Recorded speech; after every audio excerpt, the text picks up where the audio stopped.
Good morning friends, मैं doctor V K Mishra from gastro hospital Swaroopnagar Kanpur. इससे पिछले वीडियो में मैंने बात की कि वो क्या नेचुरल तरीके हैं जिनसे आपका फील गुड हार्मोन बढ़ सकता है। इसका मतलब यह है कि सेरोटोनिन का लेवल बढ़ सकता है। अगर फील गुड हार्मोन ठीक रहेगा तो आपका मन लगातार खुश, प्रसन्नचित्त और उत्साह से भरा हुआ रहेगा।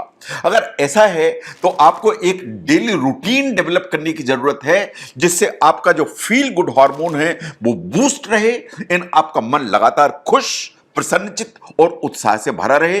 तो इस डेली रूटीन को ध्यान से देखिए। ना बेसिक यही है कि आपको लाइट का जो एक्सपोजर है वो मैक्सिमाइज करना है। इसका मतलब सनलाइट का एक्सपोजर बढ़ाइए ना, गट की हेल्थ को इंप्रूव करिए, उसको प्रिजर्व करके रखिए। ये नंबर 3 पर आते हैं कि जो न्यूट्रिएंट इनटेक है उसको खुली आंख से देखिए, इन उसको ऑप्टिमाइज करिए ना। जो सवेरे है, जो मॉर्निंग का टाइम है, उसे कहते हैं रिसेट फेज। मतलब ये रिसेट फेज कहा जाता है इसको, कि आप बॉडी को एक्चुअली आप रिसेट करते हैं ना। रिसेट करने का क्या तरीका है? जब आप सवेरे सो के उठें, से फॉर एग्जाम्पल आप सो के उठते हैं 7 बजे, सबसे पहले क्या काम करें कि आप कर्टेन खोलें एंड धूप में 10 से 15 मिनट धूप अपने ऊपर लें, या जिसे नेचुरल लाइट जो है वो अपने ऊपर आने दें। जो अर्ली मॉर्निंग सनलाइट है ये आपके ब्रेन को ट्रिगर करती है कि ये सेरोटोनिन को बनाने को चालू कर दे। ये आपकी जो सर्केडियन रिदम है उसको भी सेट करके चलती है। इसका मतलब ये है कि सबसे पहले अगर आपको नेचुरल लाइट मिलती है 10 से 15 मिनट, तो आपका जो ब्रेन है वो सेरोटोनिन प्रोड्यूस करना शुरू कर देता है, जो फील गुड हार्मोन है आपकी बॉडी में। नाउ 7:30 आपको एक हाई प्रोटीन ब्रेकफास्ट लेने की जरूरत है। हाई प्रोटीन ब्रेकफास्ट कहां से मिलेगा? आप अंडे खाइए, उसके साथ में योग खाइए। आप ग्रीक योगर्ट ले सकते हैं, आप उसमें स्लाइस्ड बनाना डाल के खा सकते हैं, आप स्मॉल अमाउंट ओट ले सकते हैं, या होल ग्रेन टोस्ट ले सकते हैं। नाउ ये चीजें क्या करती हैं?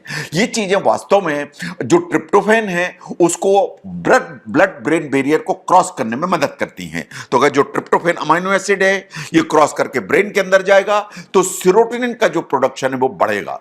तो इसलिए तो सो के उठने के बाद नेक्स्ट जॉब इज कि आपको हाई प्रोटीन ब्रेकफास्ट चाहिए, लेकिन उसमें कुछ ना कुछ कार्बोहाइड्रेट भी जरूर चाहिए, सो दैट जो ट्रिप्टोफैन है वो आपके ब्रेन में जाए। इसके बाद आपको मूवमेंट पर जाना चाहिए। आपको एक ब्रिस्क वॉक करना चाहिए या लाइट जॉगिंग करना चाहिए, प्रेफरेबली सनलाइट में। अगर आप सनलाइट में एरोबिक एक्सरसाइज करते हैं तो आपको एडवांटेज मिलता है। एडवांटेज यह है कि जब आप इस तरह की एक्सरसाइज करते हैं तो आपके ब्लड के अंदर जो ट्रिप्टोफैन है उसका कंसंट्रेशन बढ़ता है, यानी आप जानते हैं कि ट्रिप्टोफैन ही सेरोटोनिन बनाता है। तो इसलिए 8:30 आपको मूवमेंट पे चले जाना चाहिए। तो 7 बजे सनलाइट में रहें, 7:30 ब्रेकफास्ट किया, इन 8:30 आपको एक 15-20 मिनट जो है वो कुछ ब्रिस्क वॉक करने की जरूरत है। Now look at the afternoon. जो आफ्टरनून है उसको मेंटेनेंस फेज माना जाता है फॉर सेरोटोनिन। उसमें आपको गट फ्रेंडली लंच लेने की जरूरत है। जो गट फ्रेंडली लंच है उसको ध्यान से देखें। जो सैलेड्स हैं वो बहुत इंपॉर्टेंट रोल प्ले करते हैं। आपको प्रोबायोटिक चाहिए, आपको फाइबर चाहिए, आपको लीफी ग्रीन्स चाहिए, और कुछ इस तरह की चीज जैसे चिकपीज हैं या जो चने हैं या छोले हैं जिनमें विटामिन B6 ठीक मात्रा में होता है। इस तरह की चीजें आपको खाने की जरूरत है। जो साइड डिश आप यूज करते हैं उसमें एक्चुअली कुछ फर्मेंटेड फूड चाहिए, चाहे आप किमची खाएं, सार्कराट खाएं या ग्रीक योगर्ट खाएं, लेकिन इस तरह की कुछ चीज चाहिए जो प्रोबायोटिक आपको लेके चलती है। नो आफ्टरनून में अराउंड 2 o'clock अगर आपको टाइम मिलता है एंड आपको वो करने की जरूरत है तो आपको अप्रॉक्सीमेटली 15-20 मिनट जस्ट वॉक करने की जरूरत है आउटडोर। उसमें अगर थोड़ी बहुत सनलाइट मिलती है तो ऑल द बेटर, लेकिन अगर आउटडोर में वॉक करते हैं आप 20 मिनट्स आफ्टरनून में, तो ये मेंटेनेंस फेज में सेरोटोनिन के लेवल को ठीक करने में आपको मदद करता है। शाम के 4 बजे के आसपास आपको कुछ स्मार्ट स्नैक लेने की जरूरत है।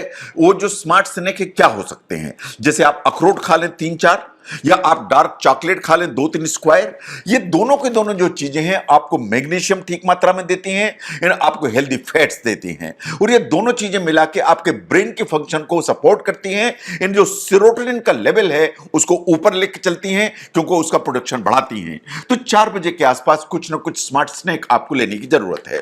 Now look at the transition phase. जो शाम का 6:30 7 साढ़े 7 का टाइम है, ये एक्चुअली रिलैक्सिंग डिनर का टाइम है। जो डिनर में आपको जो ध्यान देने की जरूरत है वो 2 चीजें। नंबर 1, इसमें कुछ कॉम्प्लेक्स कार्बोहाइड्रेट होने चाहिए। कॉम्प्लेक्स कार्बोहाइड्रेट कहां से मिलेंगे? आपको होल ग्रेन से मिलेंगे, आपको ब्राउन राइस से मिलेंगे, आपको दलिया से मिलेंगे, आपको ओट्स से मिलेंगे, आप रोटी खाते हैं उससे भी मिलेंगे, लेकिन उसके साथ आपको कुछ लीन प्रोटीन लेने की जरूरत है, जैसे चिकन या सोयाबीन, इस तरह की चीज जो लीन प्रोटीन लेके चलती है। नो, अगर आप इस तरह की चीज लेते हैं तो जो सेरोटोनिन है वो तो ऊपर की तरफ जाता है, लेकिन अल्टीमेटली सेरोटोनिन ही मेलेटोनिन का प्रिकर्सर है, और जो मेलेटोनिन है वो एक्चुअली आपकी नींद के लिए जिम्मेदार है। तो मेलेटोनिन का लेवल बढ़े, उसके लिए इंपॉर्टेंट है कि सेरोटोनिन का जो लेवल है वो भी ऊपर की तरफ जाए। नाउ जो कॉर्टिसोल का लेवल है उसको नीचे करने की जरूरत है। तो after dinner, after some time, 8 बजे, 8:30, 9 बजे के आसपास एक 10 मिनट के लिए आपको कुछ कॉर्टिसोल रिड्यूसिंग एक्सरसाइज करने की जरूरत है। कैसे होगी? सिर्फ 10 मिनट के लिए अगर आप डीप ब्रीदिंग करते हैं तो उससे फर्क पड़ता है। एक सिर्फ 10 मिनट के लिए आप वार्म बाथ लेते हैं, एप्सम साल्ट डाल के, उसमें फर्क पड़ता है। अगर आप दोनों चीज करते हैं तो उससे जो ट्रांजिशन फेज है उसमें मदद मिलती है। एंड एट द लास्ट जो ब्लू लाइट है, चाहे वो कंप्यूटर की हो, चाहे टीवी की हो, चाहे मोबाइल की हो, उसको बाय एंड लार्ज 9 बजे के आसपास, 9:30 बजे के आसपास आपको बंद करने की जरूरत है, सो दैट आपका जो ब्रेन है वो स्मूथली आपका जो सेरोटोनिन है उसको मेलेटोनिन में कन्वर्ट करके आपको एक अच्छी नींद दे सके। तो इसके लिए ब्लू लाइट से आपको अपने आप को दूर करने की जरूरत है। नो, ये बिल्कुल बात सही है कि मन को खुश रखने के लिए, मन को प्रसन्न चित्त रखने के लिए, ये कि मन उत्साह से भरा रहे, इसके लिए जरूरी है कि एक डेली रूटीन डेवलप होना चाहिए। अगर ये डेली रूटीन आपका डेवलप हो गया तो मन अंदर से उत्साह से भरा रहेगा। अगर मन अंदर से उत्साह से भरा रहेगा तो आपके वर्क की एफिशिएंसी बढ़ेगी, आप वर्क बेहतर कर पाएंगे, and you will be more satisfied. तो वो क्या रूटीन बनाई जिससे कि मन प्रसन्नचित्त रहे दिन भर, उसको समझने में इस वीडियो ने आपको हेल्प की तो जरूर इसको फॉलो करें, इसको सब्सक्राइब करें, और इस रूटीन को फॉलो करके देखें कि वास्तव में क्या ये रूटीन आपको मदद करने में हेल्पफुल है। Thank you very much. मैं डॉक्टर वी के Mishra from guest liver hospital, Swaroop Nagar, Kanpur. Thank you very much.